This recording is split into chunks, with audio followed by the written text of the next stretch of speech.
What is going on, my gamers? It's your boy LOZA. We're back with my Dark Magician deck for this format, so let's get right into it. We've got the side deck and extra here. We're just going to run some test hands today, so I won't show off the list yet. I am going to locals literally tomorrow for the first time in like a month, so I'm really excited, but yeah. I don't want to show off the list yet just because I don't think I'm happy with it yet. And that's kind of going to be how it is for a while. But let's go ahead and run some test hands right here today. Extra deck's just going to be slightly off screen, but that's okay. You don't really need to see that. We're going to open up with Fleur, Circle, Timaeus, Prep, Secrets. Interesting. All right. Let's think about this for a sec, and then we'll come to the conclusion on what the best play will be. There's a little bit of glare over here. I apologize for that, but that's okay. Right away, having Secrets with Timaeus means we've got multiple ways to a fusion path, but we need to get to that Dark Magician. So I guess we're going to activate that Prep. Grab Illusion of Chaos. I think that is pretty standard. There's no other way we're going to start our plays except for that. So let's start with that, shall we? All right, Illusion of Chaos will probably be next. So we're going to reveal Illusion of Chaos. I'm 90% sure we have to go for Magician Souls here. We'll grab Dark Magician too, because that's pretty much the next thing we're going to do. All right, cool. So we've got the Magician Souls here. I'm just going to go ahead and put Dark Magician on top of the deck. So we just grab it in a sec. All right, and Illusion of Chaos will come back to hand. We are going to put a card on top of the deck. Put DM on the bottom of the deck so we can grab it after. I guess in a hand like this, it's not even that bad putting the Illusion of Chaos back on top. Maybe the Fleur. Maybe the Circle even, but I'll just do Illusion of Chaos on top for now. We're going to go for that Magician Souls effect. Now, unfortunately, I think we do have to summon out the Dark Magician, because there's not really a lot else going on here. Secrets could just go straight into Timaeus here, and honestly, that's not that great. We could Secrets into the Dark Magicians as well. Play Circle, get a draw. That's not that great as well. Really kind of lackluster hand going on here. You really don't want to open these two. You only want to open one of them. So that's really unfortunate, but it is what it is. Literally, normally not really a brick, but unfortunately in this hand, it kind of has been. Could have been summoned by sending... We could link Dark Magician away and then summon the Fleur, but that doesn't really help us make any fusion play. So what I'm saying is DM needs a link really bad, but that's okay. I guess because his hand's so bad, we can just go for Circle and just see if we grab anything off this. 1, 2, 3. This should be... We should shuffle because Illusion of Chaos won't be on top. Because, yeah. Alright, well that's much better. We do actually add a card here. This makes everything better. I guess I'd put Rod on top since we haven't normaled. Though I don't think it will matter. This means we have Eternal Soul. So this does change our line of play and makes it very, very easy, actually. We're going to grab Eternal Soul. Fuck yeah. I guess we just go for Salvation, though, because it's slightly better. Slightly better value, thinning the deck and whatnot. If you're playing DMG, it's obviously better again. Just going to put Salvation on top of the deck. Soul Servant will be in the grave. Go ahead and banish that Soul Servant, and we will draw into the Salvation. Then we'll go ahead and activate Salvation. That's going to give us Eternal Soul. I'm going to set that right over here. So Circle kind of saved our ass here. I think this is just the point where you honestly just play Secrets. Oh no, I guess that's wrong. We can keep Secrets. We've got Salvation. We'll send Salvation, summon out Timaeus. Now that we've got Timaeus and Dark Magician on the field, go ahead and activate the Timaeus effect. We'll be able to fuse into the Dragon Knight, which we are going to want here because we've got the Eternal Soul Circle set up here, which is really hot. So let's go ahead and make the Dragon Knight. We do love to see it, making it in the unconventional ways. What's cool here is we've still got the Secrets and the Fleur-de-lis. So from here, you could actually Secrets into the Dark Magicians if you wanted to, or you could save it and make a Dragoon on your opponent's turn. So I'll show you how we would do that. I don't think you go into the Dark Magicians here. It would be kind of nice, but I feel like it's better to do it this way. So you'd pass turn. You've got these two cards in hand. Graveyards looking like Prep, Magician Souls, Salvation, DM, and Timaeus. Fantastic. The opponent's going to start their turn. At some point, they're going to try... Oh, sorry. We need to set the Secrets. Don't forget to set Secrets before you pass. My bad. At some point, your opponent is going to activate a monster effect or play a card. Hopefully, you're going to have the Eternal Soul to use. Or yeah, you will have the Eternal Soul to use. You're going to summon out that DM.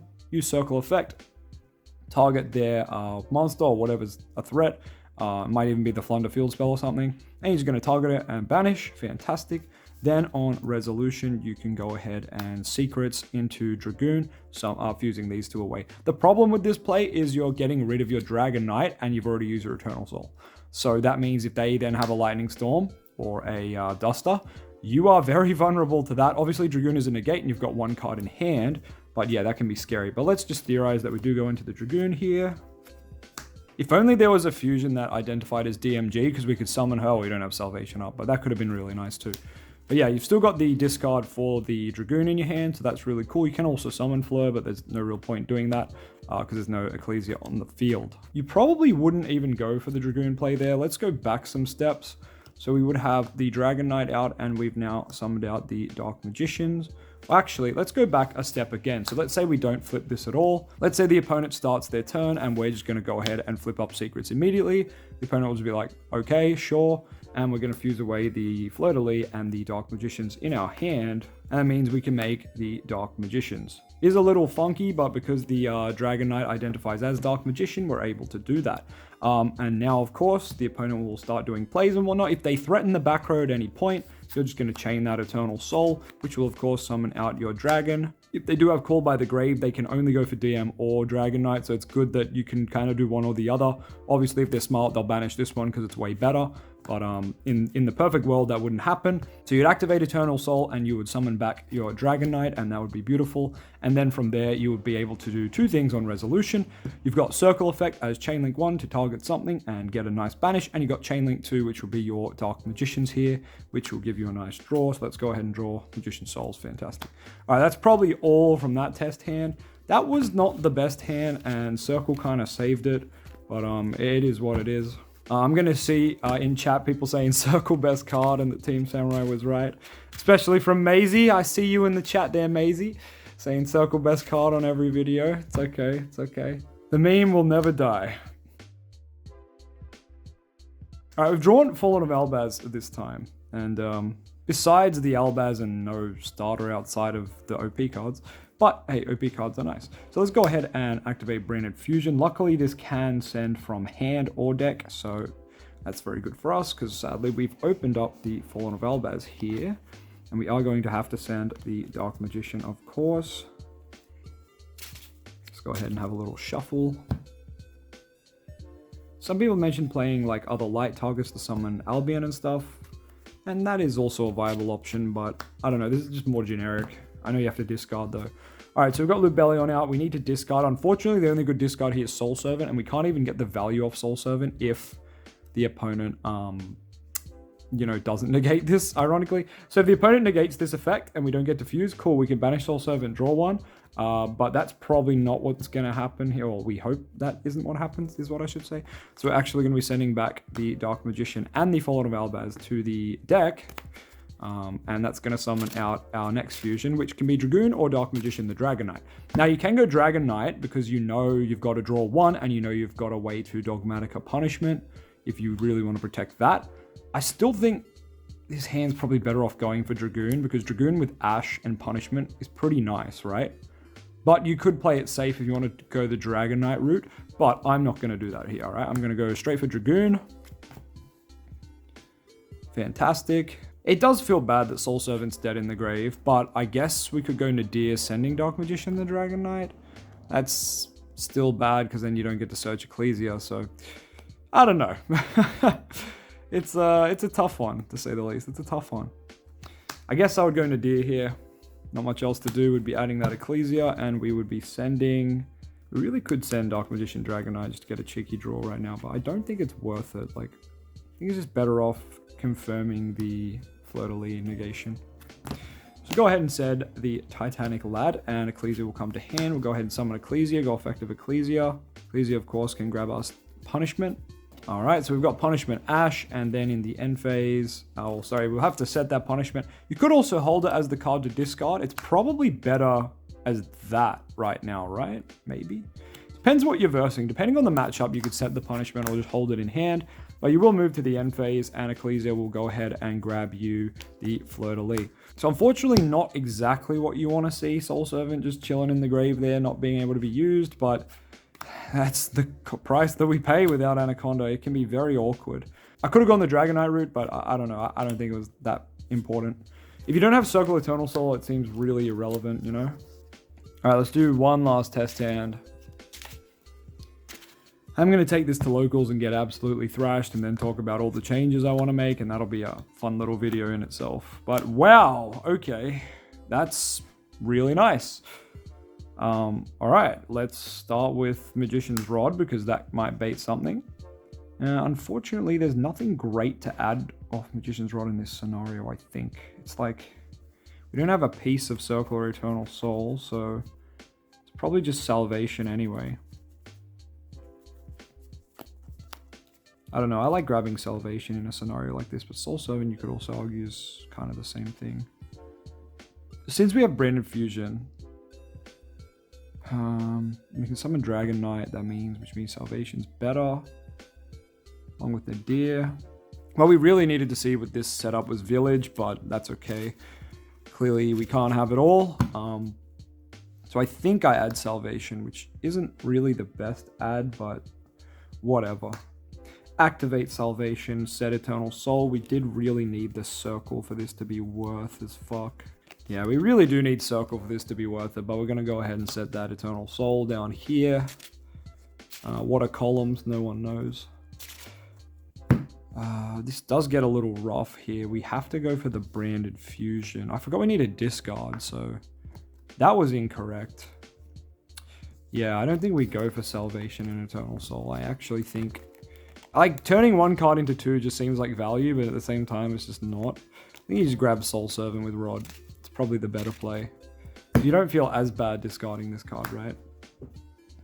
Plus, if we make Dragon Knight, then you can banish and draw. So I think that's definitely the play. All right, Branded Fusion. Wait. Yeah, we got Nadir as well. Yeah, no, we have to Branded Fusion here. There's no other option. Send Dark Magician, send Fall of an Albaz.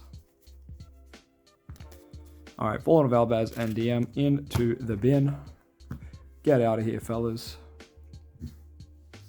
This, of course, means we can summon out Lubellion. Lubellion is going to activate his effect where we need to discard, so we're just going to discard that Soul Servant, and that's going to fuse our DM and our Fallen of Albaz from the graveyard and put them back into the deck. If we do get negated on this, the only good part of getting negated on Lubellion is you can banish Soul Servant and draw one. If we drew Village, it would be insane, but alas, we probably wouldn't, and instead we would just go ahead and summon out our Fusion, which I would probably go for Dragoon here, simply because we just don't have the things that make Dragon Knight OP.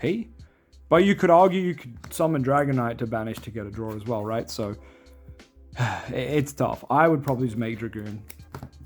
I know Dragoon isn't as great without stuff backing him up, but you know what? There's two hand traps in Nadir, so it might just be fine. From here, we can activate that Nadir, which gives our opponent a nice window to hand trap us. Lol jokes. They will not do that. We're going to send the Titanic Lad because we'll search off that in the end phase, which gives us that additional card for, you know, Dragoon. So this is going to grab Ecclesia. Fantastic. I'm just going to put the punishment down there. Now we can go ahead and summon out Ecclesia in defense mode with her effect and use her effect to grab punishment. Fantastic. Now, you don't even have to set this punishment. You can save it as your Dragoon discard to negate, because everyone's going to think that this card is punishment, right? If I set one and pass here, the opponent is like, oh yeah, it's punishment. So what I'd probably just set the imperm because of the zone lockout and the monster negate. Maybe that's wrong, but I feel like I would just, because I want to use the extra deck next turn to OTK. Maybe that's incorrect and you just set the punishment anyway because punishment's such a good card. But I think Ash punishment in hand is fine. So I'm going to leave that there because imperm can't be used from the hand. So I may as well just put it down on the field. Move to the end phase. We can go for the Ash Dragon effect. So let's do that. And now we've still got two hand traps in the hand if you'd like to call them that. So on the opponent's turn, we're actually able to go and let the opponent start playing. And when the opponent's getting a little bit too annoying, we're going to use the cards that they know about first. So they don't know about the imperm, so you might want to save it because they think it's a punishment. So you might even just go for the Fleur first, summon out the Fleur and negate something. You kind of want to save that Dragoon negate because Dragoon is an Omni negate. As soon as you do use the Dragoon negate, they're going to know what you have. So Whether you can do the Imperm next or the Dragoon Negate next, that's up to you. But at some point, you will be flipping the Imperm, targeting something and saying no. And then once again, you've got that Omni Negate for Dragoon. Probably going to discard the punishment for that. And Ash, you're probably going to Ash someone as well at some point in their turn. If they're Sword Soul and they don't see Emergence or Pot of Desires, you cry because there's nothing good to Ash. But it is what it is. Board's looking kind of nice to finish off the opponent, but let's see if we can draw something to help. Yeah, that's really good. That's great. So you just switch all these guys to attack mode. We're not locked out of the extra deck, but alas, it doesn't matter too much because we don't really have anything to go into it. But that wasn't actually the worst going first hand/board. I didn't mind that too badly. Once again, the hand traps, I don't know why people hate hand traps. Is it like a giant casual thing? Is it like a misinformed thing? Is it a DM's a deck that like shouldn't play hand traps because all our cards are like 3-card combo thing? It's like, I don't get the arguments for not playing hand traps. Like hand traps are just good. And like if you find a player who says hand traps are bad, there's a big chance that it's just them that's bad. But you know, they can't really see past that. So what can you do about it? It's weird that people say hand traps are bad in Dark Magician because what does his deck do going second? Like, tell me that. Tell me, how does your Circle and your Navigation and your Eternal Soul and shit, how does that do anything going second? I will never understand those people. That's why Ref was so good. Gave us such a strong going second option, and cards like Droplets with Ref were just like winning games by themselves. Or together, not by themselves. But you get what I'm saying. I still love the Dark Magician deck. I just wish some people would kind of come to grips with the fact that the deck is a lot worse without Anaconda, and that needs to be addressed. Some people just seem to think the deck's better now, the deck's more creative now because, you know, it's not as linear as before. This deck's always been linear. This deck's always been Rod, grab a spell, trap. That's as linear as it gets. It may as well be Alistair adding Invocation. Like, it's really just worse invoked, you could say. But anyway, thanks for watching the video. I still love Dark Magician and I'll have content on it forever and ever and ever. I do hope you enjoyed the video and hopefully I'll do a deck profile very soon after I get absolutely trashed at locals. The only matches I will win will probably be because of this beauty right here. Anyway, have yourself a wonderful night and I'll catch you gamers very soon. Bye bye.